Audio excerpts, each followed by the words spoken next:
അവരെ കാണാൻ എന്നെപ്പോലെ തന്നെ ഉണ്ടല്ലോ.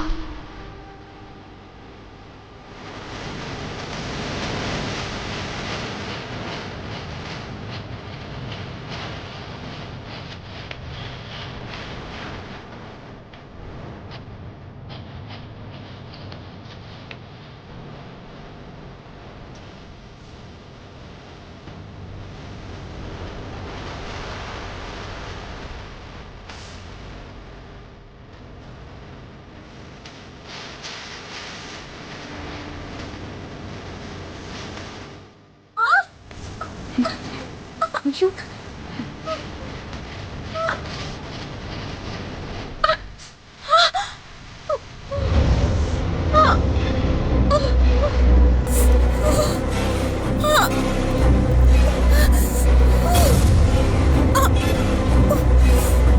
അഹങ്കാരത്തിന് കിട്ടിയതായിരിക്കും.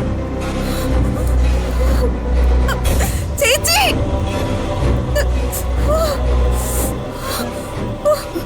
എന്താ എന്താ പ്രിയ? എവിടെ പോയി കിടക്കരുത് ഇത്ര നേരം. എന്റെ കൈ പൊള്ളി.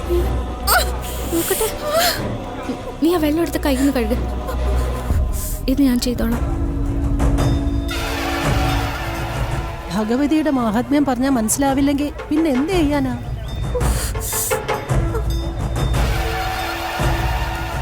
ഇനിയെങ്കിലും മനസ്സിലുള്ള അഹങ്കാരത്തിന് ഭഗവതിയോട് ക്ഷമ ചോദിക്കണം.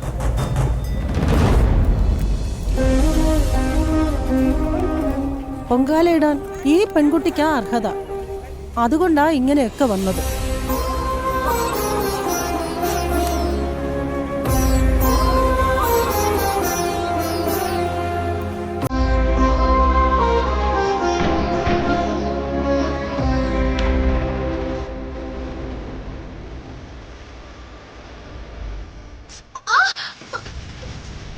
അയ്യോ, എന്തു വെച്ചു മാഡം? കൈ പൊള്ളി. മാഡം, ഞാൻ ചോദിക്കുന്നോണ്ട് കുഴപ്പമൊന്നും തോന്നരുത്. ഈ ദൈവകോപം എന്നൊക്കെ പറയുന്നത് സത്യമായിരിക്കുമോ? ഒന്നും മിണ്ടാതിരിക്കുന്നുണ്ടോ? എല്ലാ തീരുമാനവും ദേവിയുടേതാണെങ്കിൽ പിന്നെ നമുക്കൊന്നും ചെയ്യാൻ പറ്റില്ലല്ലോ. ശ്യാമയെ പോലെ ഒരുത്തിയുണ്ട്, ശ്യാമയുടെ മകൾ. ഇനി ഒരുപാട് ദൂരം അമ്മയും മോളും ഒരുമിച്ച് സഞ്ചരിക്കാൻ പാടില്ല. അവളെ ഇല്ലാതാക്കിയേ പറ്റൂ.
നാണക്കേടാ ഇത്. ഈ കലങ്ങളും വെച്ചോണ്ട് പെരുവഴിയിൽ നിൽക്കാന്ന് പറഞ്ഞ പ്രിയ, അങ്ങനെയൊന്നും പറയാൻ പാടില്ല. അവരെയൊക്കെ നോക്കി അമ്മയുടെ പ്രസാദം എത്ര ഭക്തിയോടെ അവർ ചേർത്ത് പിടിച്ചിരിക്കുന്നു. തുടങ്ങി ക്ലാസ് എടുക്കാൻ. ഒന്നാമതിന്റെ കൈ പൊള്ളിയിട്ട് പാടില്ല. അതിന്റെ കൂടെയോ ഈ കലം വിൽപ്പനക്കാരെ പോലെ നടുറോഡിലുള്ള നിപ്പ്. എന്ത് ചെയ്യാനാ? ഇങ്ങനൊരു സാഹചര്യം വന്നാൽ അത് സഹിച്ചല്ലേ പറ്റൂ. എനിക്ക് സഹിക്കാൻ പറ്റില്ല. ചേച്ചിക്ക് പിന്നെ പ്രത്യേകിച്ച് ഇമേജിന്റെ വിഷയമൊന്നുമില്ലല്ലോ. കുപ്പത്തൊട്ടി കിടക്കുന്നവർക്ക് ഇമേജ് എന്ന വാക്ക് തന്നെ പരിചയം ഉണ്ടാവില്ല.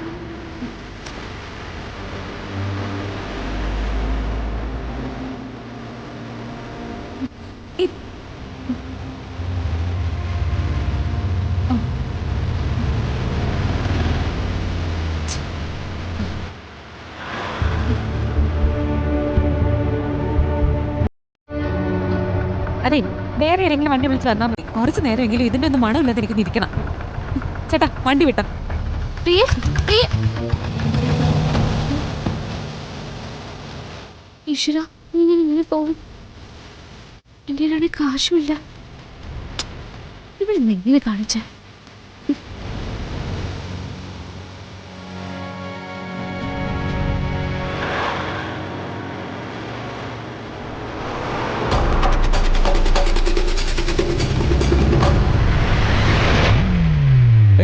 രാധിക, കേറ്.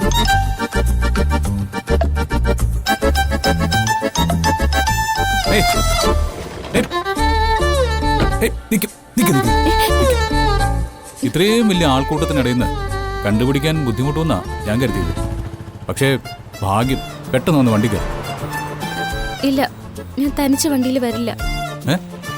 എന്നാ പിന്നെ നമുക്കേ ആ നിൽക്കുന്ന ആളുകളെല്ലാം കൂടി കാറി കയറ്റിയാലോ? മര്യാദയ്ക്ക് കയറി വണ്ണേ. വേണ്ട, ശരിയാവില്ല. ഞാൻ വേറെ ഏതെങ്കിലും വണ്ടി പിടിച്ചു വന്നോളാം. എന്നാ പിന്നെ ആയിക്കോട്ടെ. ഇത്രയും വെയിൽ കൊണ്ടിട്ട് മതിയായില്ലെങ്കിൽ ബാക്കിയോട് കൊണ്ടോ. എന്നെ മുത്തശ്ശി പറഞ്ഞു വിട്ടതാ തന്നെ കൂട്ടിക്കൊണ്ട് വരാൻ. ആ, മുത്തശ്ശിയുടെ വാക്ക് അനുസരിക്കാൻ താല്പര്യമില്ലെങ്കിൽ ബാക്കി താൻ തീരുമാനിച്ചോ. അത് വേണ്ട. ആ, എന്നാ പിന്നെ വാ.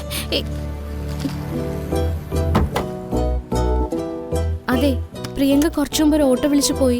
ഭാഗ്യം. അതുകൊണ്ടല്ലേ തനിക്ക് ഒറ്റയ്ക്ക് ഈ വണ്ടിയിൽ കയറാൻ തോന്നിയത്. പെട്ടെന്ന് കയറ്. എന്തേ കാണിക്കുന്നത്? എന്താ? അപ്പോ എന്നെ ഡ്രൈവർ ആക്കിയിട്ട് കൊച്ചമ്മ പുറകിലിരിക്കാനാണോ ഉദ്ദേശിക്കുന്നത്? അയ്യോ, അങ്ങനെയൊന്നും അല്ല. പിന്നെ അതെ, എനിക്ക് ഡ്രൈവ് ചെയ്യുമ്പോൾ സൈഡിലിരിക്കുന്ന ആരോടെങ്കിലും സംസാരിച്ചുകൊണ്ടേയിരിക്കണം. മര്യാദയ്ക്ക് ഫ്രണ്ടിൽ കയറും. ഇല്ല. ആ, അതെ, ഇനിയും അനുസരിച്ചില്ലെങ്കിലേ ഞാൻ താലി കെട്ടിയ പെണ്ണ് എന്നെ അനുസരിക്കുന്നില്ല എന്ന് എനിക്കിത് അവരോടെല്ലാം പറയേണ്ടി വരും. പറയട്ടെ, പറയട്ടെ. ഏയ് ചേച്ചിമാരെ, വേണ്ട, ഞാൻ കേറിക്കോളാം. കേറ്.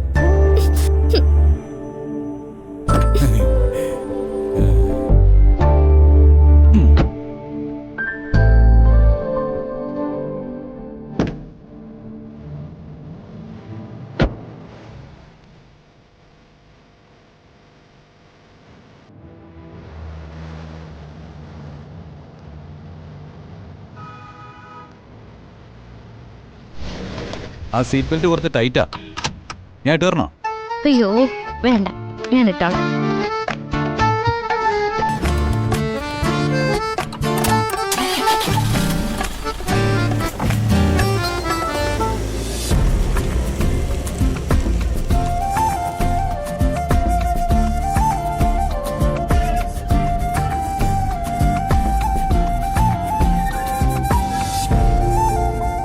ഇതെന്താ ഇങ്ങനെ ബലം പിടിച്ചിരിക്കുന്നത്?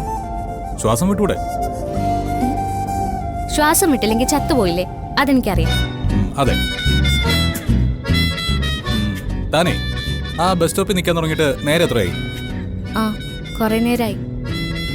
അവിടെ ആ കലങ്ങളുമായിട്ട് നിന്ന സ്ത്രീകളൊക്കെ എങ്ങനെയാ പോയത്?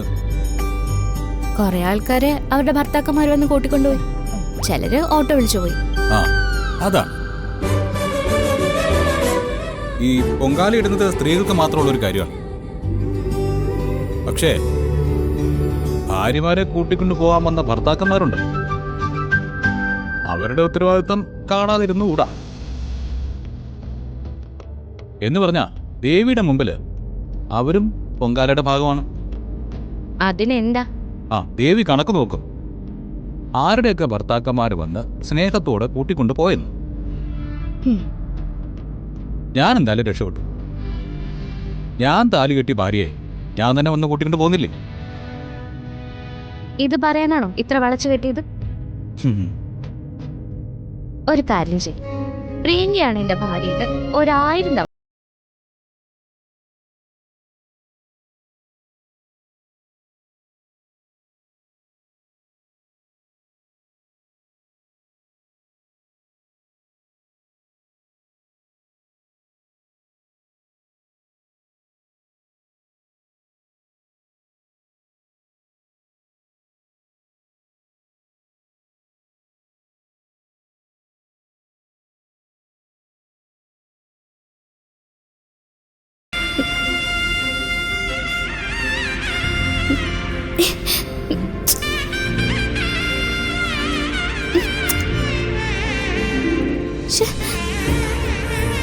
അല്ല, ഇത്രയും നേരം ചൂടിൽ നിന്നിട്ടും കൈക്ക് എന്തൊരു തണുപ്പാ. വിടുന്നുണ്ടോ? ഹേയ്. ആ.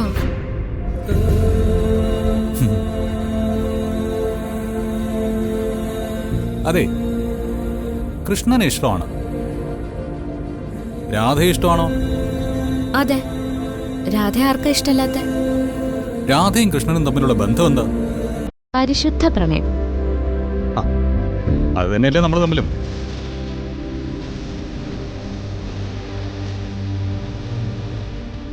ഒന്നിച്ച് ജീവിക്കാൻ പറ്റിയില്ലെങ്കിലും പരിശുദ്ധമായിട്ട് അങ്ങ് പ്രണയിച്ചുകൊണ്ടിരിക്കുന്നു. ഇനി ഞാൻ ഒരു ചോദ്യത്തിന് മറുപടി പറയില്ലേ. എന്ത് ചോദിച്ചാലും കൊണ്ടുവന്ന് നിർത്തുന്നത് ഒരേ സ്ഥലത്ത് നിന്ന്. ഞാൻ പിണങ്ങാതെ.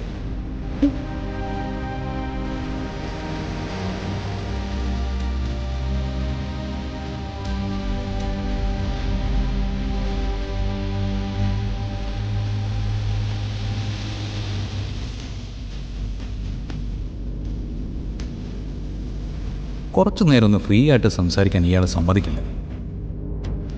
എന്തെങ്കിലും ഒരു അടവ് കാണിച്ചേ പറ്റും.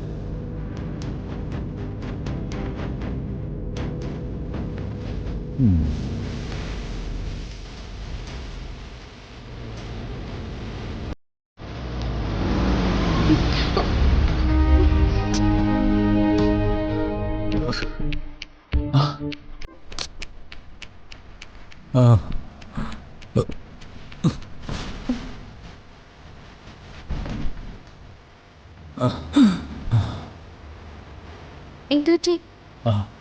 വല്ലാത്തൊരു തലവേദന, തല കറങ്ങുന്ന പോലെ തോന്നുക. അയ്യോ, കുറച്ച് വെള്ളം എടുത്ത് കുടിക്കേ. ഇല്ലടോ, ഞാൻ ഈ നേരം വരെ ഒന്നും കഴിച്ചിട്ടില്ല. അതിൻ്റെ ആണെന്ന് തോന്നുന്നു.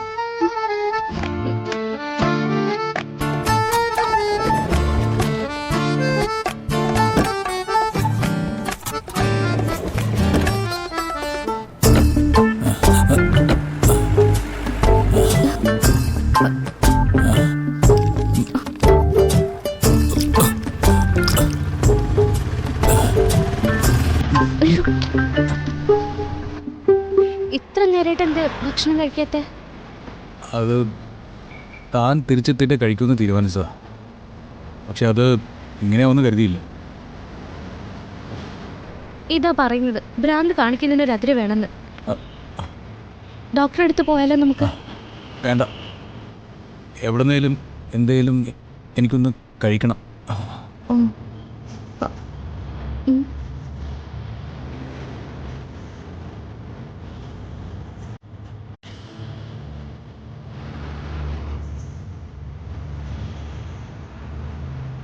ആ, അവിടെ ഒരു ഹോട്ടലുണ്ട്, നമുക്ക് അവിടെ കയറി കഴിച്ചാലോ? എങ്കിൽ ഒരു കാര്യം ചെയ്യും, താനൊരു ഓട്ടോ പിടിച്ച് വീട്ടിലേക്ക് പോക്കോ, ഞാൻ കഴിച്ചിട്ട് വരാം. ഈ അവസ്ഥയിൽ തനിച്ചെങ്ങനെയാ പോകുന്നത്? ഞാൻ കൂടെ ഇരിക്കാം. ഓ, കുഴപ്പമില്ലടോ, എവിടെയെങ്കിലും വീണ് പോയാലും ആരെങ്കിലും ഉണ്ടാവുമല്ലോ. ഇനി എന്തിനാ അങ്ങനെയൊക്കെ പറയുന്നേ? ഞാൻ കൂടെ വരാമെന്ന് പറഞ്ഞില്ലേ? എനിക്ക് വയ്യ ഇങ്ങനെ സുഖമില്ലാത്ത അവസ്ഥയിൽ കാണാൻ.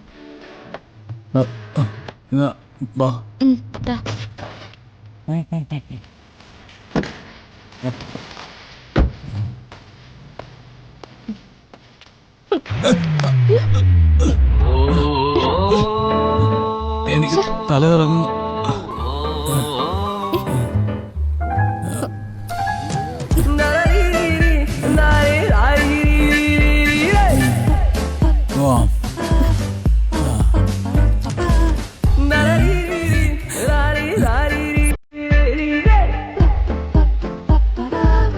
അതൊക്കെ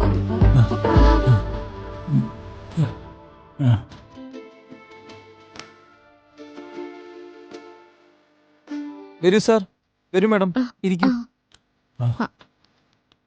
അവിടെ ഇരിക്കാം. അവിടെ ഇരിക്കും.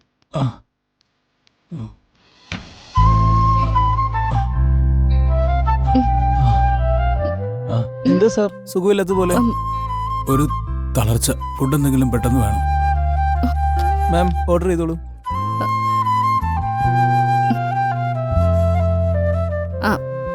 അല്ല, പെട്ടെന്ന് കിട്ടുന്ന എന്തേലും വേണം. രാവിലെ മുതൽ ഒന്നും കഴിക്കാത്തോണ്ടുള്ള ക്ഷീണ. എന്തേലും കൊണ്ടുവന്നാ മതി, ബാക്കി പിന്നെ ഓർഡർ ചെയ്യാം. ശരി മാഡം.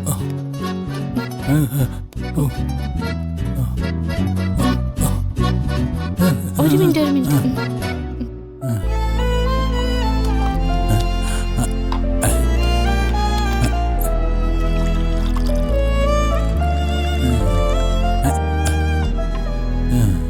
വരും, ഇത് കുടിക്ക്. കുടിക്ക്.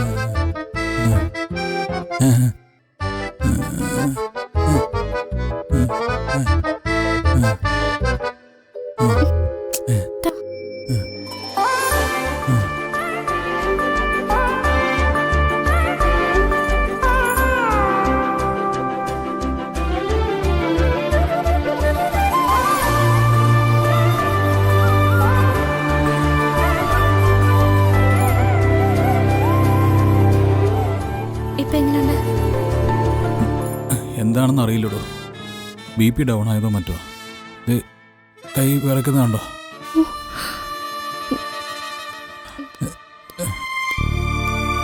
ഇതാ മാഡം, വേറെന്തെങ്കിലും വേണേ പറഞ്ഞാൽ മതി. കഴിക്ക്. കഴിക്ക്.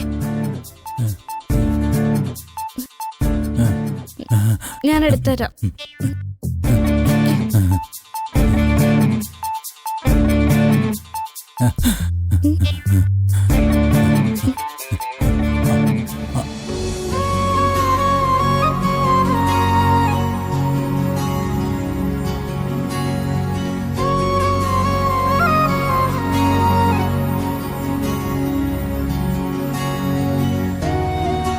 ഇപ്പൊ കുറവുണ്ടോ? താൻ മാറി തന്നല്ലോ, പിന്നെ അസുഖം മാറാതിരിക്കും.